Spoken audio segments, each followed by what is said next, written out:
দুর্গম চরে নিরাপদ আশ্রয়, বানভাসীদের জন্য আশীর্বাদ হয়ে এসেছে এই খুদিবাড়ি।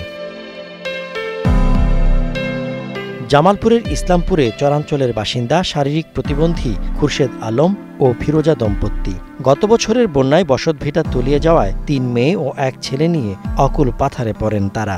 জীবন বাঁচাতে আশ্রয় নেন অন্যত্র। তবে এবার বিশেষ স্থাপত্যশৈলীতে তৈরি খুদিবাড়ির কল্যাণে বর্ষা কেটেছে স্বাচ্ছন্দ্যেই। আমাদের এই ঘর হওয়াতে আমরা অনেক সুযোগ সুবিধা পাইছি, রান্নাবান্না খাওয়া দাওয়া অনেক কিছু সুবিধা হয়েছে। খেতা বালিশ বন্যায় ভিজে যাইত, এগুলো উঠাইয়া থোয়া পাই, জিনিসপাতি উঠাইয়া থুইছি। বন্যার টাইমে খুব সুন্দরভাবে থাকতে পারি। নিচ দিকে পানি থাকলেও আমরা হয়তো দুতলা পোলাপান নিয়ে বসবাস করতে পারি, আমার কোনো অসুবিধা হয় না। ফিরোজা খুরশেদ দম্পতির মতো আরও ২২ পরিবার পেয়েছে এই নিরাপদ আশ্রয়। এখন তাদের মাঝে নেই বন্যায় বাড়িতে পানি ওঠার ভয়।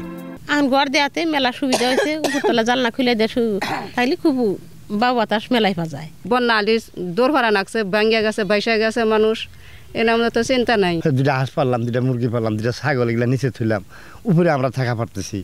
বর্ষার দিকে মনে করেন এদিক ওদিক দৌড়া নাকছে, থাকা পারি নেই।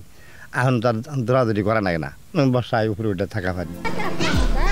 অপ্রত্যাশিত বানের আঘাত মানুষকে সহায় সম্বলহীন করছে, কেড়ে নিচ্ছে মাথা গোজার ঠাঁইও। প্রতি বছর নদী ভাঙন ও বন্যায় জীবন নিয়ে অনিশ্চয়তা আর ভিটে মাটি হারানোর ঝুঁকিতে থাকা বহু মানুষের কথা ভেবেই এই খুদিবাড়ির উদ্ভাবন।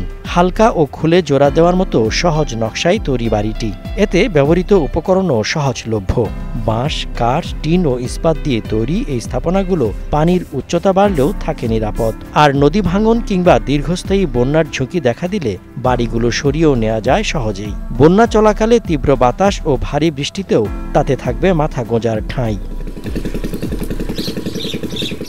স্থপতি মেরিনা তাবাসসুম উদ্ভাবিত খুদিবাড়ির মডেলটি দেশের বিভিন্ন প্রান্তে ছড়িয়ে দেওয়ার কাজ করছে foundation for architecture and community equity.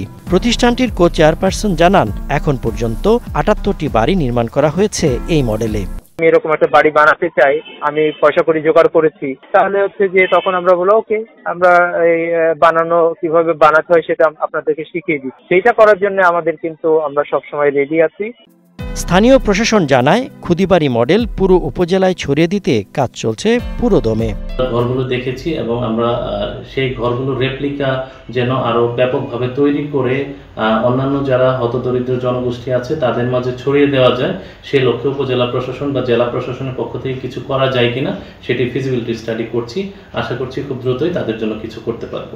খুদিবাড়ির স্বপ্নদ্রষ্টা Marina Tabassum প্রথম বাংলাদেশি হিসেবে দ্বিতীয়বার আগা খান স্থাপত্য পুরস্কারে ভূষিত হয়েছেন। Desk report, star news.